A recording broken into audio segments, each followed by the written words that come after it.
Glidel, what will happen to your movies? Magiging priority mo ba ang singing? Medyo isasantabi mo ba muna ang pag-acting?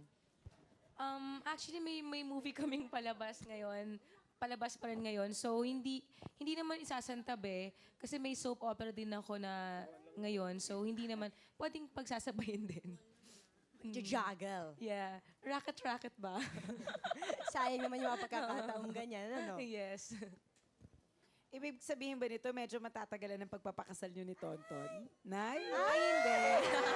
Ay, ay, ay. Hindi naman. Soon pa rin. Soon pa rin. Tanong natin sa kanya. 2 years ago pa yun. Ton! Kaya Ton! Good morning, sis. Hi, Janice. Hi, Jelly. Good morning. Hi, Tol. Mag-hello ka naman kay Glidel. Hi, Mai. Hello. Asan ka na? Sa bahay. Okay. Ton, okay lang ba yan sa'yo? Alin? Siyempre, may singing career na si Glidel. Eh, di pa paano yun? Mauurong ang inyong wedding plans. Medyo madedelay slightly. Alam mo, it really depends on her. Ako, anytime ako eh. So, kung kailan siya mag-go signal. Ah, ganun. Oo.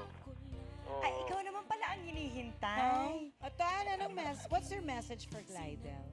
Well, for her new career sa singing, may album na siya. Well, I'd like to congratulate her and more power and keep up the good work. And I love you very much. Ooh, see? Yes. Thank you. I love you. Kami din, we love you, Ton! Sis, thank you. Kami din, we love you! Oh, we love you. I love you too. Mag-guest ka naman dito sometime. Yes, promise yan. Okay, promise. fine. Oh, para Okay. tayo naman magtsikahan. Oh, sige. Okay. Bye, Ton. Thank you. Yes. Thanks.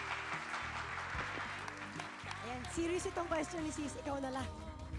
How do you want to be remembered as a singer?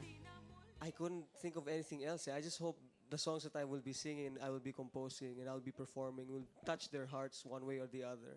And then every now and then, if they have this feeling of nostalgia and if they want to come back to that feeling, all they have to do is just take out the CDs and just listen to it. Yun ganon. I don't know if I made sense at all, but you know. To be remembered. Yung mga nakapanood sa'yo, at least yung umuwi sila na kahit for a very little while, nakalimutan nila yung problema nila. Naaliw mo sila kahit konting sandali. I want to be remembered as energetic performer and someone who made the crowd happy kahit konting sandali. Kahit sandali. Tama sila. Alam mo, i-join ko lang yung sinabi nila nila kasi tama eh. na ma-enjoy sana nila yung song ko yun. And gusto kong ma-remember nila na sana na yung song ko na Somewhere in My Past, kasi love na love ko talaga yung song na yun. Sana ma-remember nila na ako yung nag-revive noon. Sana. Eh, kayo namang mga sex bombs. Ayun lang po, sana po matandaan nila na kami yung unang babaeng grupong kumanta. Tapos sumayaw at sing and dance. dance pa. Tapos napaka-imposible naman pong i-touch sa kanta naming Bakit Papa. Touch namin yung mga nila. Hindi kami na-touch. Na-touch kami. Kayo, Georgia and Rallion. Oo, kaya naman pala talagang titig na titig kayo sa kanilang song and dance kanina. Ganda. Bibili kami pirated CD. Uy, wag. Ganun. Pirate din! Hindi, biro lang. Do not buy pirated CDs. Kasi biro lang po yun. Oh, biro lang. Bawal pa yan. Okay, thank you very much. Thank you, sis. Magbabalik pa po ang sis.